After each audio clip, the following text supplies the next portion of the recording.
Merci Madame Gabouche Fadima. Donc d'abord pour le respect du timing, et aussi pour l'exposé qui était, à mon sens, clair, qui permettra donc aux collègues peut-être de donner quelques questions qui étaient déjà préparées à l'occasion. Et sans tarder, donc je passe la parole donc, à ma droite, le professeur Selim, pour le deuxième question. Merci, Monsieur le Président. Je remercie la candidate. Je peux confirmer que j'ai lu votre thèse, excusez-moi. Donc, elle a été faite avec une publication des revenus établis. Donc, le travail est très riche. Il y a beaucoup de choses qui ont été, où vous êtes intervenus. Et il y a des comparaisons. Ce qui me chagrine un petit peu, c'est le fait que certains points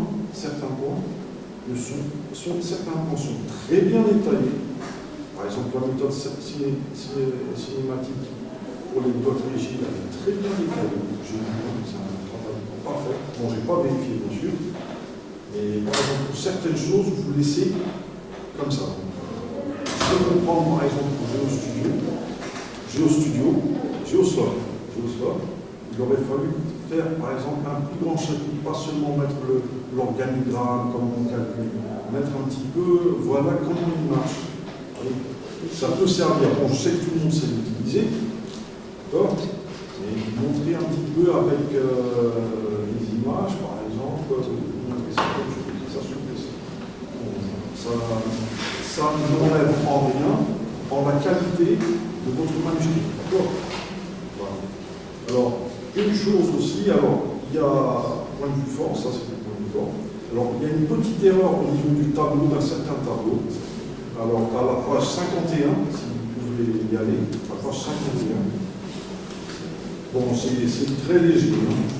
Alors, dans le tableau 3.3.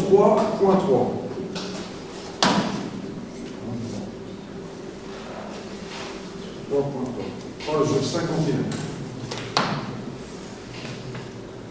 Ouais, alors, tableau 3.3, paramètres déterministes. Donc, il y a inclinaison θ1 et inclinaison θ2. Du solide, 1, etc. Et donc, vous mettez 19 kN par mètre cube. D'accord. C'est un nombre. Bon, a priori, c'est à peu près la seule erreur que j'ai vue. Hein. Les collègues verront éventuellement s'il y a d'autres erreurs. Alors, bon. Alors, il y a une chose que j'aurais voulu un petit peu plus détaillée.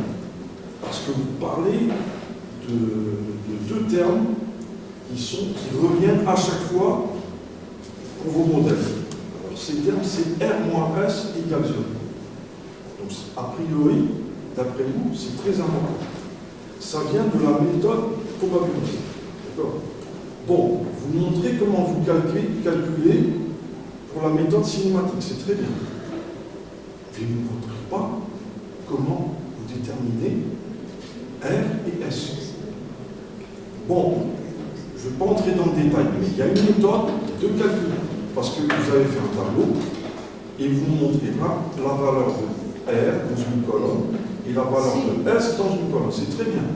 Sauf que moi, j'aurais bien voulu que vous montriez, au moins pour un exemple, comment vous arrivez à déterminer R et S.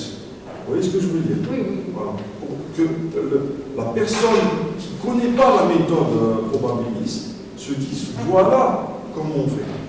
D'accord? Quand il va lire votre thèse, pour pouvoir comprendre un petit peu ce qui se passe, pourquoi cette méthode elle est intéressante, pourquoi on l'a utilisée, etc. Pourquoi pas une autre méthode. Vous voyez ce que je veux dire? Oui. Voilà. Donc c'est ça qui ne revient pas, vous voyez? Donc c'est peut-être intéressant, je comprends, il n'y a pas de problème. Sauf que R et S, au moins une fois, doit être montré, donc la méthode de calcul, c'est-à-dire le calcul lui-même doit être fait. D'une façon simple, je veux dire, pas trop compliquée. Vous voyez ce que je veux dire? Ça, est-ce que c'est quelque chose que vous avez choisi? Je ne sais pas. Non, c'est-à-dire que pour moi, c'était clair dans l'équation. La partie résistance, donc quand on fait la somme des forces horizontales et verticales, quand on remplace, etc., on détermine directement la partie résistance d'un côté et la partie sollicitation d'un autre. Parce que moi, qui connais un petit peu l'analyse limite, j'ai travaillé beaucoup sur là, il y a différentes façons de le faire. Et vous avez pas dit à un certain moment, R, c'est ça. Je n'ai pas vu ça dans votre... Je peux détailler juste après l'équation, le R égale S égale. Et S aussi, qu'est-ce que c'est? La sollicitation, tout ce qui est sollicitation. C'est très important, c'est très important. Parce qu'on dit que ça vient de la méthode probabiliste, mais d'accord, c'est bien. Mais qu'est-ce que ça a comme signification pour pouvoir calculer? Vous voyez? Voilà. Alors, ça c'est la première chose. Alors, il y a aussi une autre petite erreur. C'est à la page 65, toujours un tableau 5.2, page 65. Hein?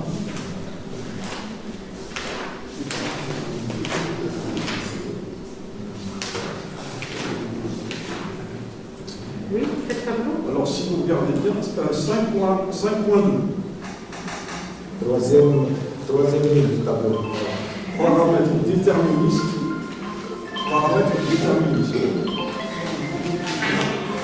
Tableau 5.2.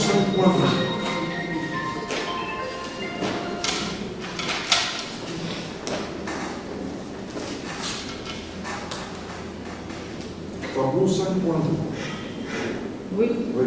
Alors, si vous regardez ce tableau, il y a écrit inclinaison θ1 du solide 1 par rapport à l'horizontale, pi sur 4 plus phi prime sur 2. Et en dessous, vous avez inclinaison θ1 du solide 1 par rapport à l'horizontale, et il y a des pointillés. Est-ce que vous pouvez expliquer? L'inclinaison θ1, c'est une valeur, donc c'est une hypothèse.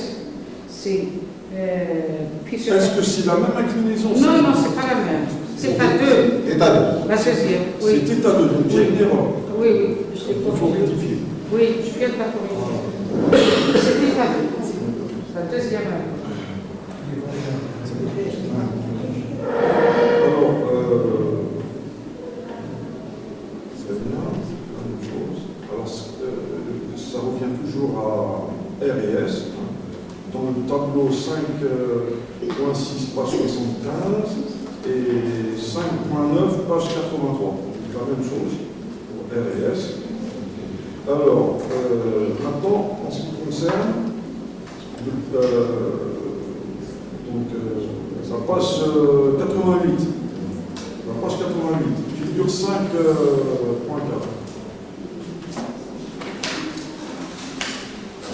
Oui. Voilà, c'est le. Normalement.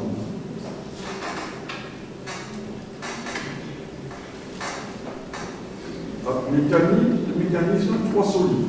Modèle 4. Modèle.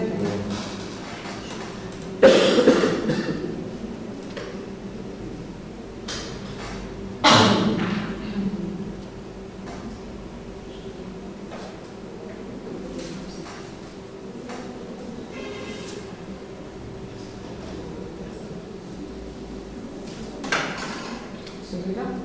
Non, Le modèle lui-même. c'est la figure, c'est la figure elle-même. Voilà. Voilà. Alors là, à votre avis, parce que moi j'ai vu le premier modèle où il y a un seul triangle, un seul bloc, Oui. c'est le modèle numéro 1. Oui. Je vous le dis, il y a un seul triangle. Oui. On ne peut pas le calculer. Vous savez écrit ça. D'accord? Je respecte ce que vous avez dit. Là, c'est possible de le calculer. Difficilement. C'est Oui. très difficile. Oui. Parce qu'il y a pas mal de variables. Moi, je me rappelle, dans ma thèse, bon, c'était pas autre chose. C'est très difficile de les calculs. Travail très pénible, les Voilà, mathématiques. c'est au sujet des angles, hein, c'est surtout avec les angles. D'accord. Voilà. Donc c'est très bien, j'ai vu les méthodes que vous avez utilisées, très intéressantes. Mais il y a une autre méthode, il y a un autre modèle qui vient juste après. Après celui-là. Après celui-là. Je voudrais bien le voir. Il ressemble un petit peu, si je me rappelle bien, il ressemble. Avec un C'est triangle la- restant. Hein? Avec un triangle restant. Voilà. Alors, celui-là, vous l'appelez 3 solides. Et l'autre, vous l'appelez, je ne sais plus quoi, 4 solides. Comme ça. Trois solides, c'est le modèle 5. Et pourquoi vous mettez 3 solides, 3 solides? Modèle 4, 3 solides. Modèle 5, 3 solides. Oui, c'est le triangle isocèle. Il est rectangle dans notre modèle. Les deux autres sont. On a changé uniquement un seul rectangle. On a laissé donc les deux rectangles, celui du milieu et donc le côté gauche, les mêmes. Voilà. Non, là c'est le 2, pardon. Là c'est le modèle 5. Triangle isocèle. Le modèle 5. Voilà. Un triangle rectangle au lieu du triangle isocèle. Vous avez changé Le côté, celui C'est 1. exactement le même modèle, sauf que. Là, Oui, mais on refait tout, hein, on refait tous les calculs. Oui, bien sûr, c'est Tout normal. change. Hein. On a voulu au début départager celui du milieu. On pensait qu'on allait voir la partie inférieure dans le côté buté, donc pour aider un petit peu le côté résistance. Mais quand on a calculé, ils avaient les mêmes signes. Les deux parties du solide 2, donc ils sont tous les deux dans le côté moteur actif. Alors, une dernière question, je vais vous poser. Alors, à un certain moment, pour le programme Delphi, si je me rappelle bien, il y avait un programme. Oui, Et vous m'avez dit, si je me rappelle bien, peut-être que je me trompe, vous avez dit, il y a beaucoup de paramètres. Est-ce qu'on peut savoir lesquels? Vous n'allez pas tous les énumérer, bien sûr, mais les plus importants.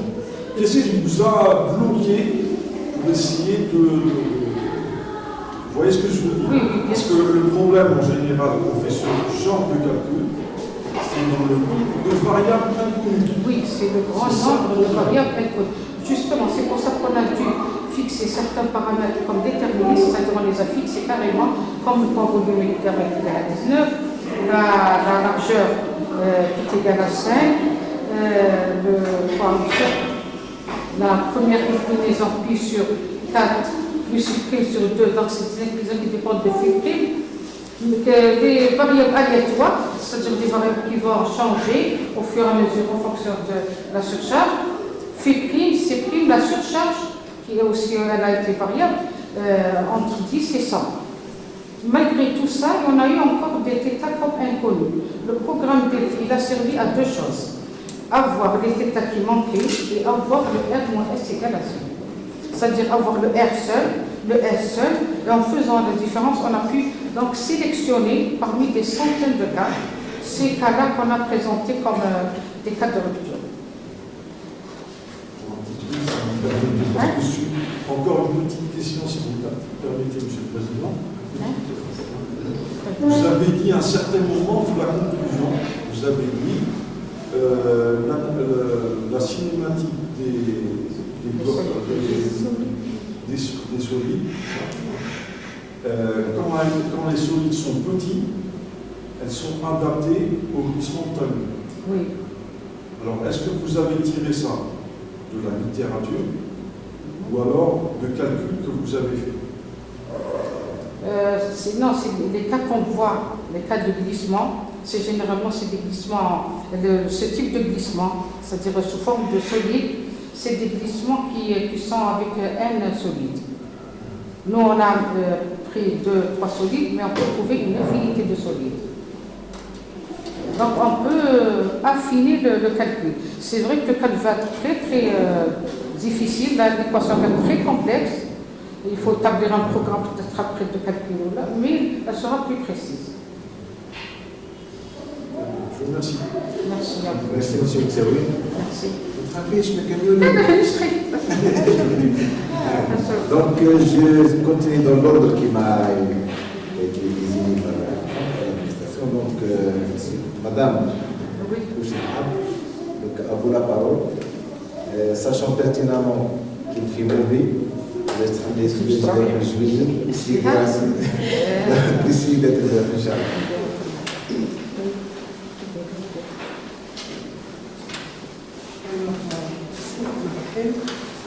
Je remercie la candidate pour sa présentation très pédagogique, aussi pour le travail et la quantité peut-être de bibliographie dans la structure de cette thèse. Bon, je commence avec quelques remarques de forme. Dans la structure de la thèse. Donc, vous avez pratiquement 4 chapitres, bibliographie, un seul chapitre, le corps du travail. Donc, je pense que par rapport à l'organisation et la présentation du travail, c'est trop comme nombre de chapitres par rapport au corps du travail. Et peut-être c'était mieux le dernier chapitre qu'on a composé de deux. Nous sommes les premiers, où il y a deux, par exemple, la proposition, la modélisation, comme vous voulez. On parle du chapitre suivant, où le dernier, c'est discussion et interprétation, et enfin, en conclusion. Mieux que. Non, c'est mon avis. Parce que le dernier chapitre, c'est l'application, si vous voulez, de tous les chapitres qu'on a. C'est l'application de l'UXTA. Si on isole, si vous voulez, on divise le dernier chapitre en plusieurs chapitres, ça va faire trop de chapitres, je pense. On a essayé, on a une partie théorique, partie pratique. Puis on a redonné les 4 chapitres pour voir les marqués. Donc, ce que j'ai dit, j'ai quelques remarques de forme. Pratiquement, dans tout le document, les figures et les courbes présentées ainsi que les tableaux, il faut mentionner. J'ai une lettre dans les courbes, s'il vous plaît.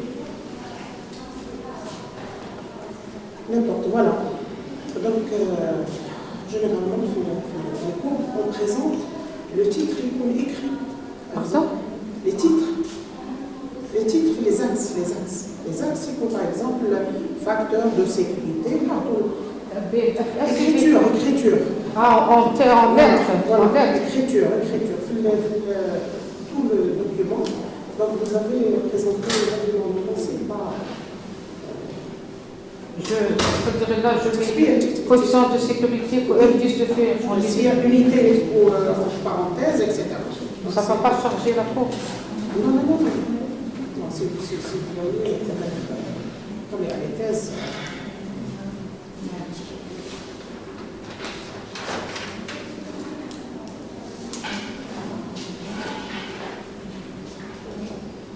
Donc, la page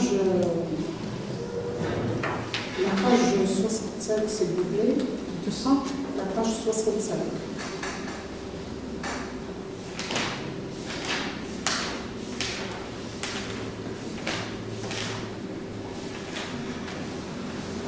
Voilà. Donc, dans le tableau, 5.2,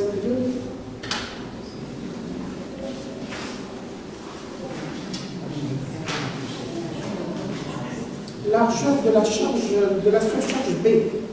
Donc, vous avez écrit variable. Là, la largeur. Oui. Dans le tableau, vous avez écrit donc largeur de la surcharge B variable. Le même tableau que tout à l'heure, il y avait une erreur, c'est tout à l'heure. 65. Largeur, oui. Largeur de la surcharge B Variable. Oui. Je propose. Donc, le goût variable, c'est large. C'est pas. De préférence, qui met les autres paramètres, on met une fourchette, par exemple. Non, elle est donnée dans le calcul de phi qui la donne. C'est selon les paramètres qu'on introduit. C'est pas vous que vous allez proposer la largeur. Oui, les largeurs. parce que c'est... Les données, à chaque fois, en fonction des paramètres qu'on introduit. C'est-à-dire qu'on a l'XC ou le phi, elle donne la valeur, on tire la valeur de B dans le tableau. C'est des valeurs qui dépendent de C, phi, les θ, etc. Il s'agit de résultats. Des résultats. Donc c'est un résultat. C'est des résultats qui varient en fonction C'est des pas changements de paramètres. Voilà, ils n'imposent pas les valeurs. Donc, j'ai remarqué aussi les équations. Donc, il y a des équations mal écrites. De toute façon, à la fin, on va vous, peut-être chez vous, et monsieur le président, on va vous donner ces remarques. Il y a certaines équations mal écrites. Donc, à corriger. 0, qui a une certaine valeur, 0, ou des erreurs. Oui. S'il vous plaît, la page tableau 5.4, page 68. Vous avez les méthodes éliminées sur le champ de classe. Oui. Tableau 5.4. Oui. MP, c'est quoi MP? Morgan Price. C'est le titre de la méthode. Price. Est-ce que c'est mentionné Où ça? Vous l'avez déjà cité. La liste, voilà. Parce que là, j'ai pas vu. Normalement, aussi, tout à fait au début, je l'ai cité normalement. Oui, c'est mentionné. Oui. Normalement.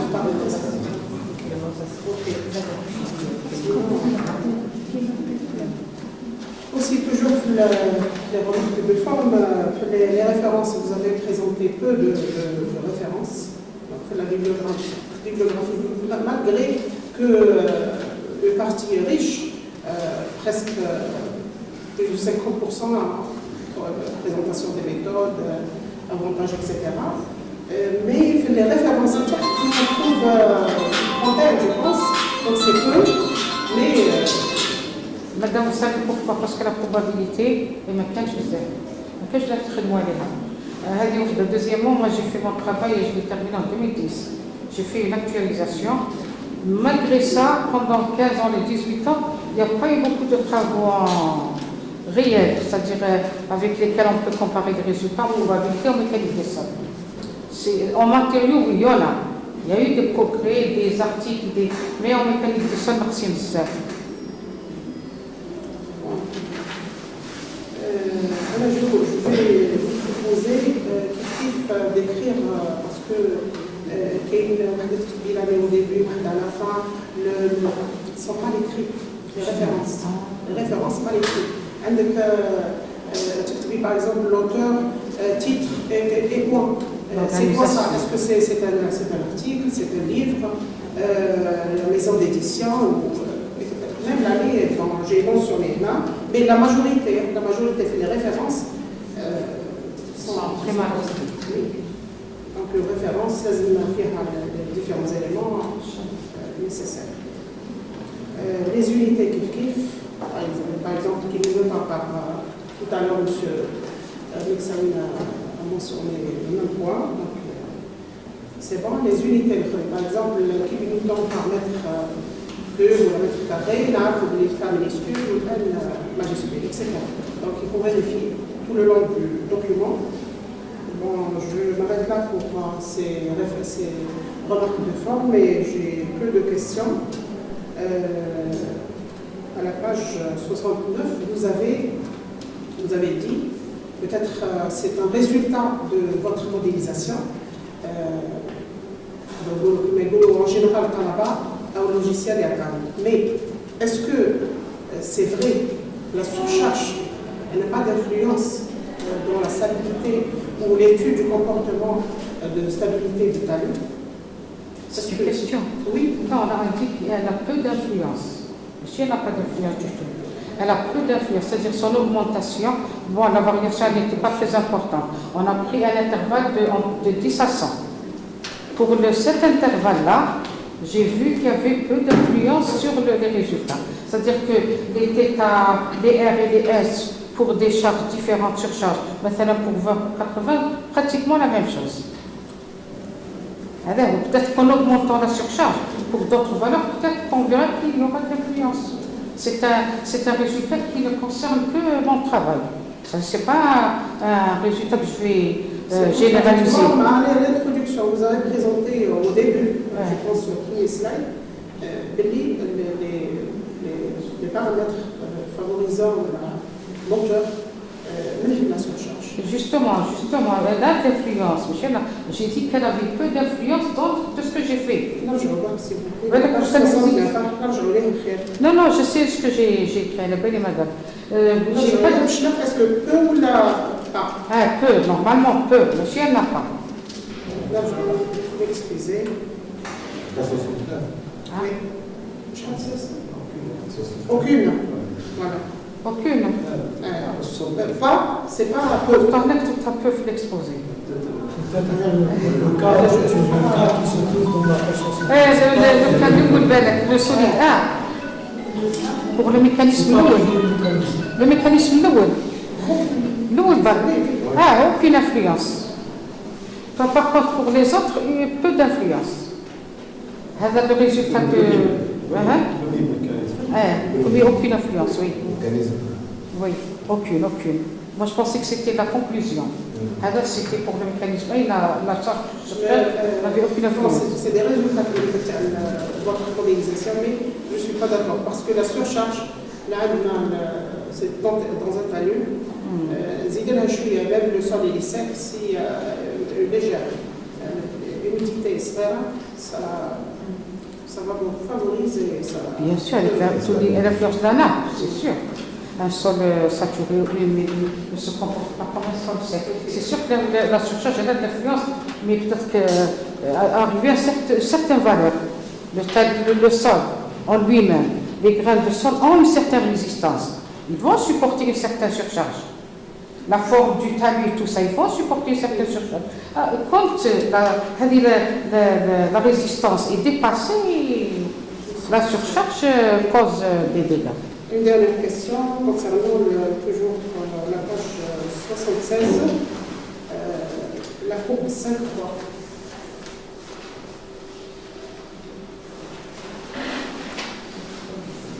Page 76. Oui, c'est bon. Est-ce que vous pouvez interpréter chacun la cette Pardon? Si vous pouvez nous interpréter cette courbe. 7.3. 7.3. 7.3. À la page 60. Non, j'ai un petit décalage ici. 7.3, c'est la variation de θ2 en fonction de Courbe 5.3. Pour le mécanisme 1. En tout cas, vous devez l'avoir sur les slides.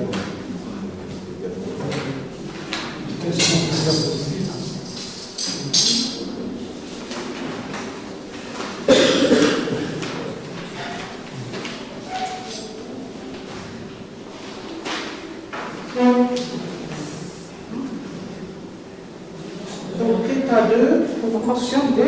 Q. Oui. Je vais la chercher.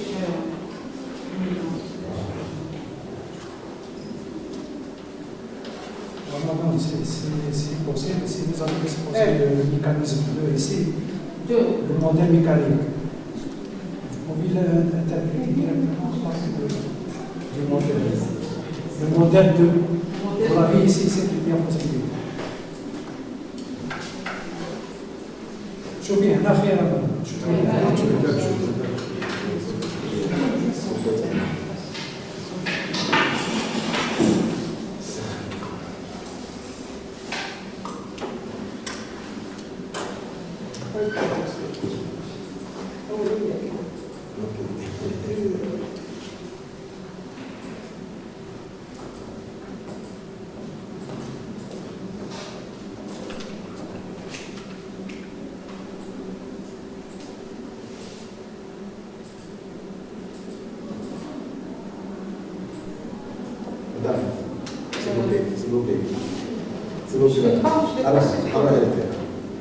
Parce que j'ai fait un tirage, il y a eu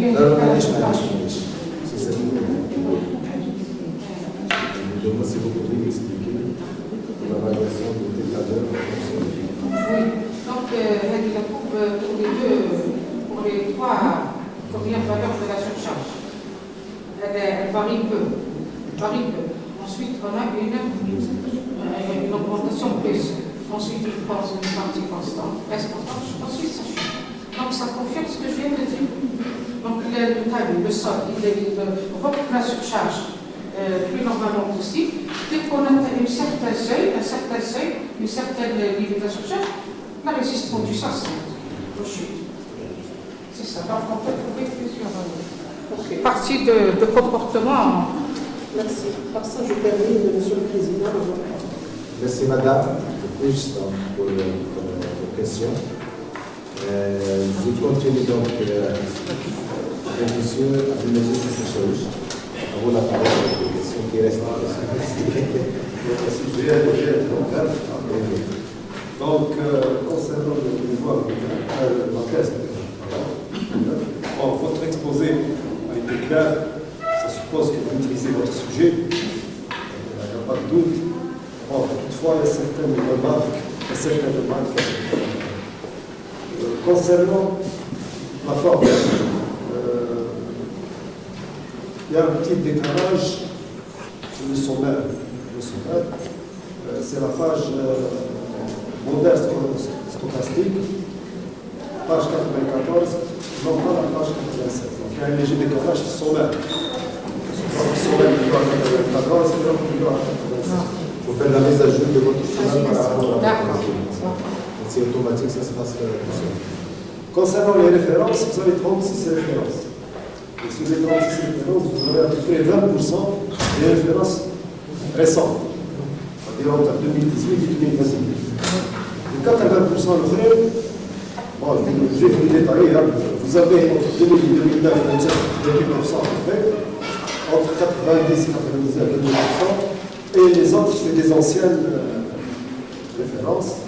Donc, peut-être c'est vu, comme vous l'avez dit tout à l'heure, le sujet, avec beaucoup de travaux, c'est une tendance maintenant de travailler sur c'est peut-être intéressant. حاجة أخرى aussi,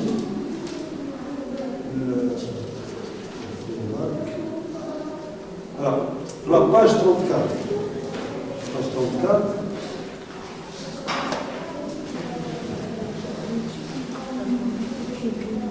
Vous avez les relations 3.31 et 3.32. Ah ouais. Donc la page je dis la valeur moyenne de la marque. Pour les quartiers, La relation 3.31. La relation, il y a la fonction du peuple, etc. ensemble. Donc vous dites les quartiers de la marge de sécurité donnés par la même formule. C'est la même formule. D'accord. Il faut corriger.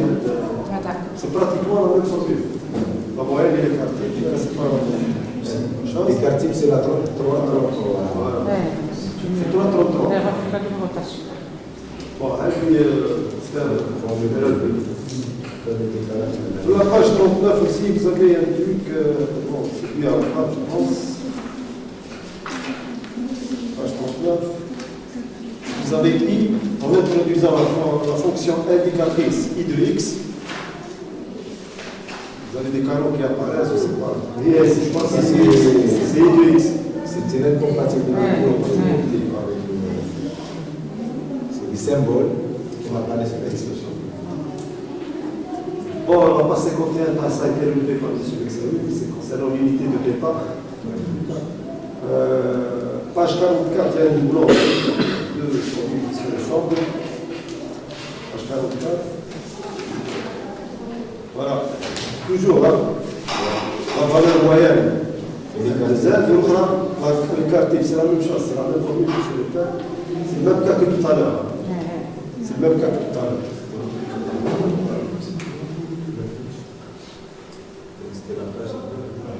D'accord. Bon, maintenant, revenons un petit peu sur le choix de Owen. Vous avez dit que la méthode de Monte Carlo était onéreuse au temps, je pense. Elle consommait beaucoup de temps de calcul. Monte Carlo. Oui. Par rapport aux méthodes que vous avez employées. L'exécution. L'exécution.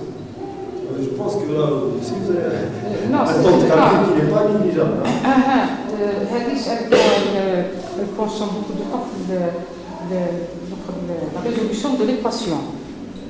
La résolution de l'équation, quand on fait la somme des forces horizontales, des forces verticales, on a toutes les inconnues dans la même équation, toutes les inconnues possibles.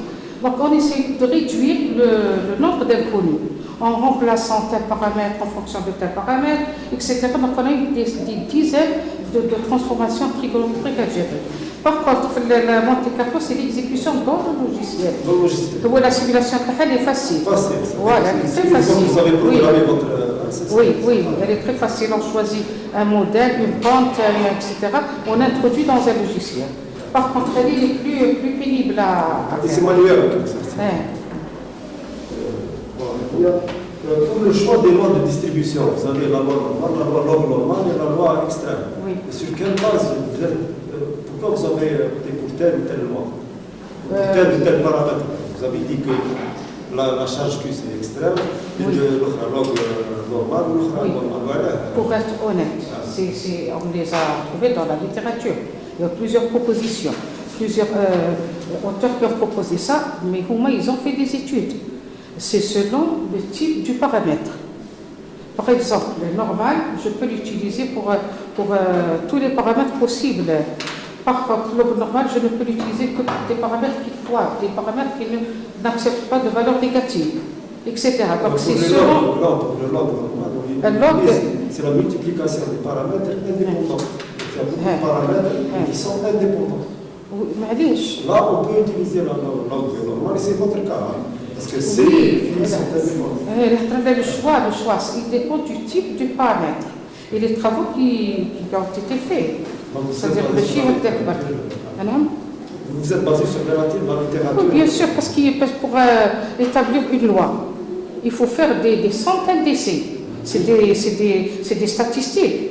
Plus le nombre d'essais. Là, j'aurais aimé que vous avez opté pour la loi normale, la loi normale, de dire tout simplement parce qu'on a tel ou tel paramètre, parce qu'on a telle condition. D'accord? Parce que pour faire parce parler. حين قلنا من les entreprises de la littérature. Il faut les expliquer. Moi, je connais quelqu'un qui a pris la fonction log pour une certaine valeur du pénétromètre dynamique. Quand ils ont réalisé des pénétromètres, ils ont réalisé 800 pénétromètres. Ils ont modifié la forme. La forme elle a été modifiée. La partie croissante elle est restée la même, le pic, mais la partie décroissante complètement aplatie.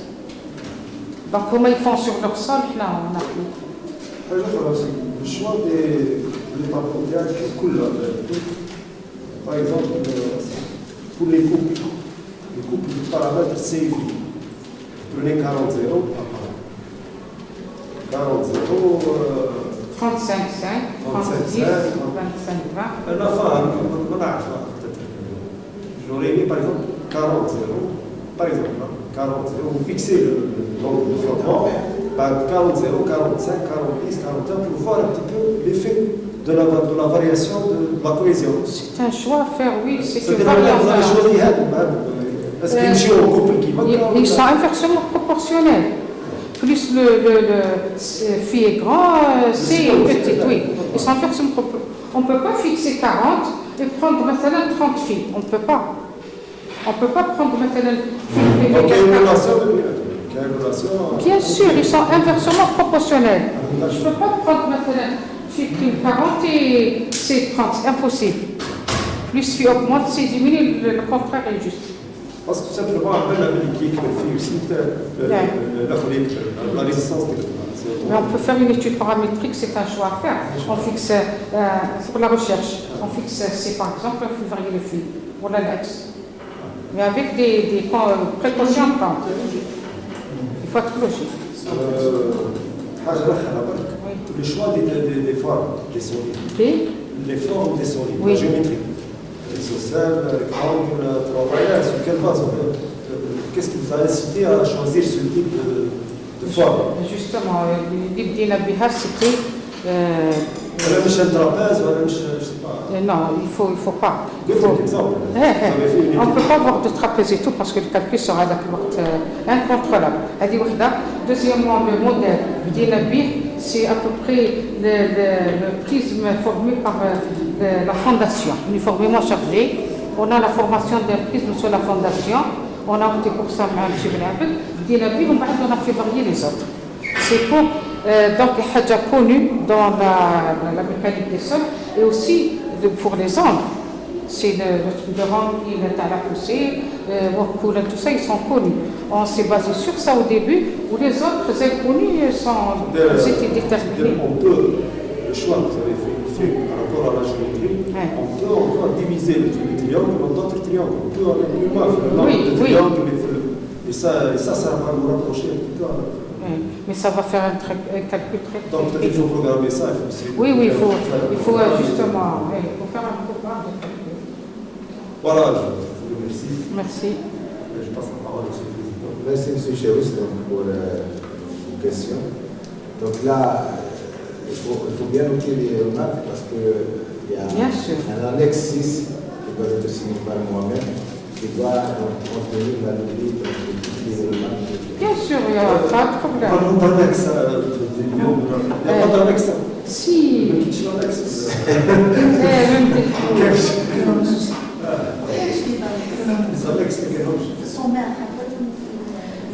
نسيت ما نحكيهمش باسكو حنا ولي زادوني بعد السودان قال لي إليزي ما تحطيهمش مي يدي عندنا نسيت نحكيها باسكو جي une équation, un exemple d'équation et j'ai un tas de pages de résultats, d'exemples de résultats obtenus. Des calculs intermédiaires qui ne sont pas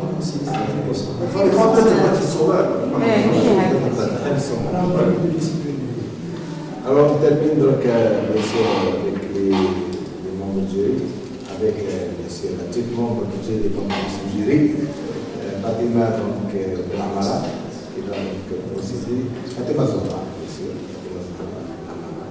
donc, à vous la parole. C'est votre première expérience. Deuxième, toujours utile. Merci, monsieur. Donc, je remercie la candidate pour son courage et sa persévérance à continuer ses travaux toutes ces années. Donc, bravo. Merci. Donc, j'envoie votre exposé était clair, pas presque aussi. Donc, néanmoins, j'ai quelques remarques de forme. Donc, comme a dit le professeur Bush, donc les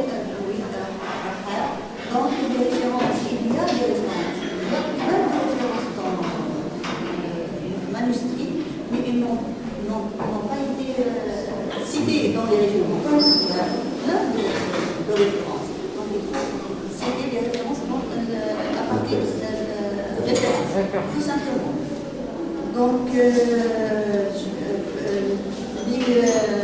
corrections, les gagnants, bien sûr. J'ai relevé les liens. La page 38, il y a une correction à faire. Donc, une fois la page 38, normalement, c'est la figure, selon la figure, mais indice. Donc, on va corriger avec la figure 3.2. C'est des corrections de forme. ما سمعتش مدام Elle vous demande de corriger la page 38. Donc, selon la figure de l'indice. Et il y a la figure 3.2. C'est des corrections à faire. Donc, généralement, on a le câble, puisque les corrections également, donc, je passe aux questions. Donc, vous pouvez nous expliquer le choix de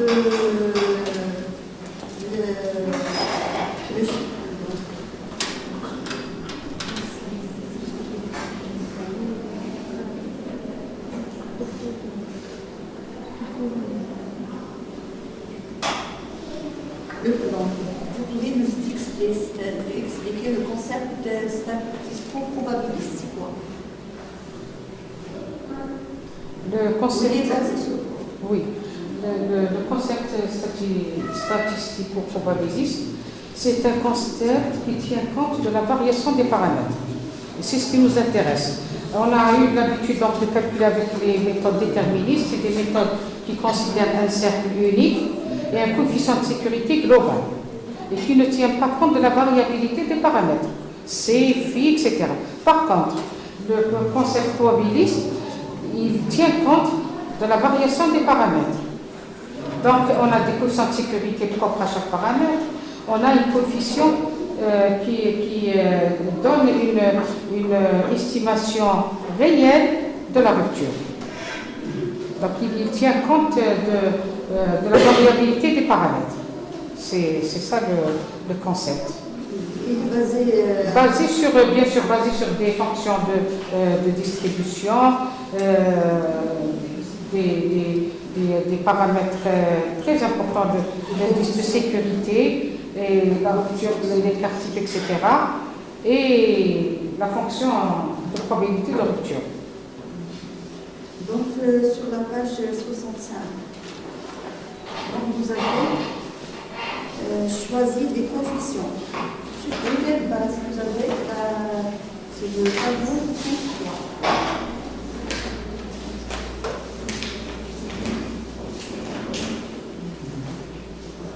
3. Conditions 65. La page 65. Oui, les variables aléatoires. Oui, sur quelle base? Les couples de ces faits, ou bien de tous les paramètres. Si vous le dites, vous expliquez. Oui, on a expliqué cette partie, on passe à l'autre. On essaie de voir les paramètres qui ont une grande influence sur la variation de la résistance du sol. C'est qu'est-ce qui peut donner, c'est-à-dire la tenue d'un talus ou pas. C'est les caractéristiques intrinsèques du sol, ou bien ce qu'on appelle les caractéristiques mécaniques. Au moins, ils ont une très très grande importance par rapport aux autres paramètres.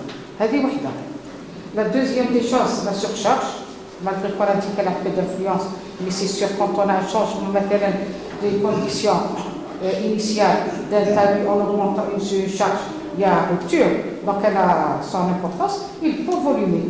Donc si c'est un sol qui n'a pas une bonne résistance de gamma très faible, c'est un sol qui va lâcher très vite.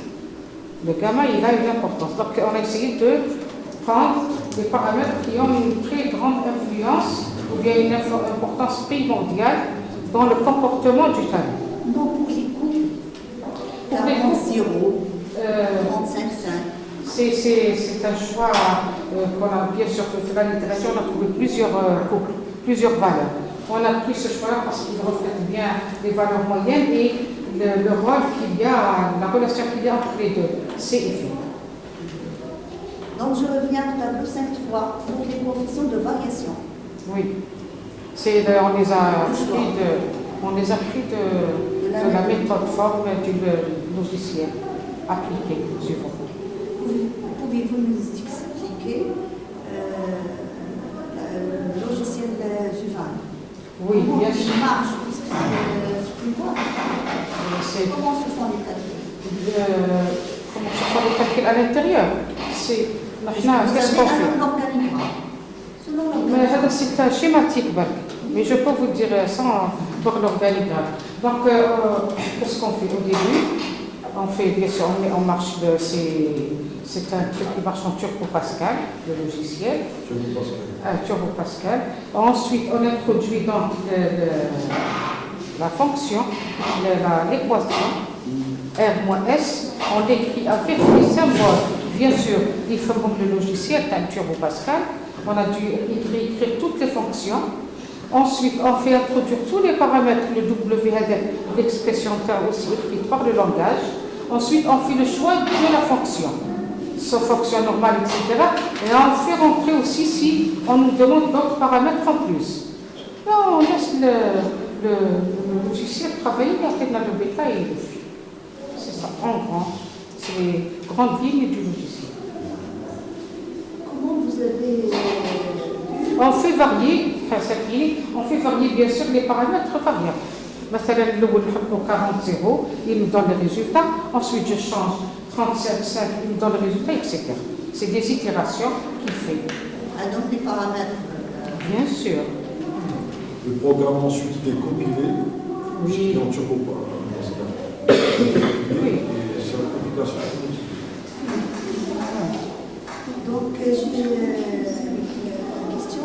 Comment vous avez une idée de comparer le bêta, une chose, le résultat probabiliste avec le résultat déterministe de géosphère? Bien sûr, quand on introduit une nouvelle méthode, un nouveau concept, il faut toujours avoir quelque chose en référence pour la comparer. Mais je ne peux pas travailler une méthode et je dis elle est fiable par rapport à quoi. Donc on a essayé de voir à peu près qu'est-ce qu'elle ramène, cette méthode probabiliste, par rapport à la méthode déterministe. C'est ce qu'on a donné. Donc parfois il y a concordance, parfois non. Donc on s'est dit que la méthode probabiliste est plus pessimiste et c'est à notre faveur. Parce qu'on a des études de glissement qui sont faites par les méthodes déterministes. Quelques mois après, il y a des accidents qui sont survenus sur le même timing. Donc il y a quelque chose qui ne va pas. Peut-être que la méthode probabiliste, elle estime mieux les forces de résistance, les sollicitations, etc. Donc elle a donné quoi de plus? Hein? Elle a donné quoi de plus, la probabilité? Puisque généralement les courbes sont... Pour les cas critiques, là on raisonne en cas critique. Il y a la variation, elle paraît similaire, elle paraît la forme parce qu'on ne peut pas comparer pour cette sécurité, le valeur terroir est de 0 à 1 ou bien jusqu'à 1,5. Par contre, que bêta, il varie de 0 à 4, etc. Non, on parle de variation, on ne parle pas de valeur. Oui, bien sûr. Donc, la variation, comme ça, quand on dit quelle variation ça veut dire, il y a des points de différence au niveau des courbes. C'est le cas critique. Moi, je me suis basée sur le cas critique. Donc, la probabilité est plus pessimiste. C'est-à-dire que c'est des cas favorables par la méthode déterministe et défavorables par la probabilité. Donc, je remercie. Ça veut dire que ça va coûter plus. Non, ça... Parce qu'elle est pessimiste. Il faut prendre plus de précautions, pas uniquement en question de coût. Par rapport aux méthodes classiques, Oui. elles ne sont pas toutes ajoutées. Non, elles ne sont pas jetées, mais il reste toujours des méthodes de référence. Quelle que soit la méthode qu'on va inventer, il y aura vraiment la référence des glissements. C'est la tendance vers la sécurité. Oui. Donc, dernière question. Donc, pour chaque mécanisme, vous avez retiré le cas critique. Le cas critique par rapport à quoi? Par rapport à θ, l'inclinaison. Les deux premiers. Les deux premiers, de celui par rapport à θ. C'est-à-dire l'inclinaison seulement. Un seul θ. C'est pas l'inclinaison par rapport à l'horizontale. Non, par rapport à l'inclinaison. Vous prenez les trois θ. L'inclinaison. Pardon? C'est l'inclinaison. Oui, l'inclinaison par rapport à l'horizontale, c'est bien la cause la plus déterminante du glissement, c'est de la rupture du talus. Par contre, pour les autres, les états se rapprochent en valeur. Donc on a pris R-S. Donc on a pris le R-S qui se rapproche le plus du zéro. Résistance moins sollicitation. Donc je vous remercie, madame. Merci pour à vous. ces explications. Merci. شكرا للسيدة فاطمة زهر معنا pour ces questions, donc qui complètent les questions qui ont été donc soulevées par les collègues. Ces questions ne diminuent rien de la qualité du travail, plutôt ça va les compléter et ça va vous permettre peut-être de voir encore d'autres exemples. Avant que je passe la parole à notre directeur de thèse, donc c'est pas des questions, c'est plutôt des synthèses de quelques questions de collègues, plus des remarques. Je commence par le titre. Le titre que vous avez sur le manuscrit, ce n'est pas celui dans les documents officiels. Je l'ai changé, non? Non, l'ANA s'écrit dans les documents Non, j'ai envoyé un email pour justifier le changement, mais je vais le donc ça, ça existe sur la plateforme. La plateforme. Est-ce qu'il Non, existe? c'est pas ça la plateforme. Ah oui, d'accord. Moi, j'ai téléchargé. L'essentiel. Donc faites attention, Tout est à parce que rectifier. pour le diplôme final, le titre fait apparaître, ça va apparaître sur le diplôme depuis quelques temps, avec le diplôme final. Donc ça, c'est un point, le titre. Deuxième point, comme ça a été soulevé pratiquement par l'ensemble des membres, c'est les équations. C'est à reprendre, parce que rien qu'en suivant, vous arrivez à l'équation 3,43 et vous commencez à l'équation 3,6. Donc là, il y a un problème de numérotation. C'est normal que l'équation, ça va être donc, le numéro du chapitre plus le numéro de série. Bien sûr. Pour qu'elle soit donc correcte. Deuxième remarque. Troisième remarque, les unités dans les tableaux, à revoir. Tout ça seront donc bien sûr suivis par la sauvegarde moi-même. Donc il faut comment dirais-je, réorganiser, bien recorriger les erreurs. Et puis en dernier lieu, les références. C'est très important. Les références, vous avez remarqué que maintenant avec la plateforme, on vous exige à ce que ce soit conforme à telle norme ou telle norme. Je crois que c'est quelle méthode que la bibliographie? Je ne sais pas. Si, normalement il y a une méthode. Donc, il faut la respecter tout au long des références. voilà. C'est ça. Donc ça, c'est devenu maintenant standard. Il faut donc le respecter. Donc pour vous dire que ces remarques doivent être tenues compte de la version finale, Bien sûr. qui va être donc suivie par l'annexe 6, et puis qui va être réinjectée à la place d'état l'actuel. C'est la plateforme. Oui. Si nous avons la parole. Merci, Monsieur le Président. Donc, je remercie les membres de jury d'avoir accepté d'évaluer cette thèse. Les remarques soulevées ainsi que les questions posées étaient dans l'ensemble très pertinentes. Pointer sur le fond, même si vous désirez le fond. Il n'y a pas de travail impeccable, toujours il y a des lacunes, des erreurs qui généralement ne touchent pas au fond de la thèse. Je remercie la candidate d'abord pour le courage scientifique, avoir ce courage scientifique, cette volonté remarquable pour travailler sur cette thèse et pour l'achever, malgré les circonstances vécues, malgré la difficulté du problème, parce que c'est un cours mécanico-mathématique, probabilité, mécanisation de probabilité, c'est pas facile, mais c'est faisable. Ça nécessite le courage, le bagage scientifique. Donc je félicite la candidate aussi pour le travail présenté, la qualité, le manuscrit de l'exposé.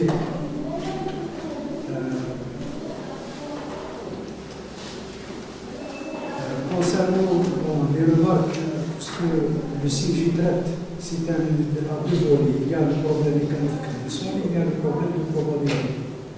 On ne peut pas traiter de la probabilité sans passer par les statistiques. Donc les statistiques, ça nécessite des banques de données.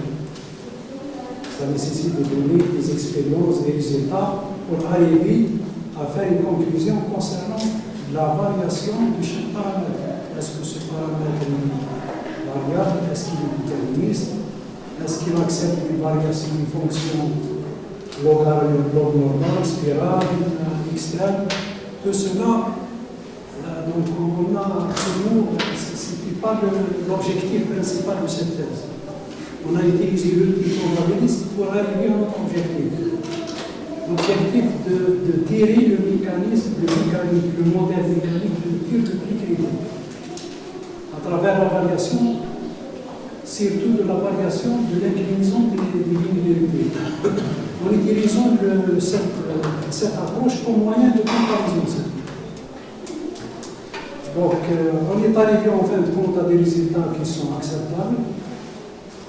Donc, je ne peux pas dire que cette approche est pessimiste, je voudrais bien dire qu'il est plurialiste.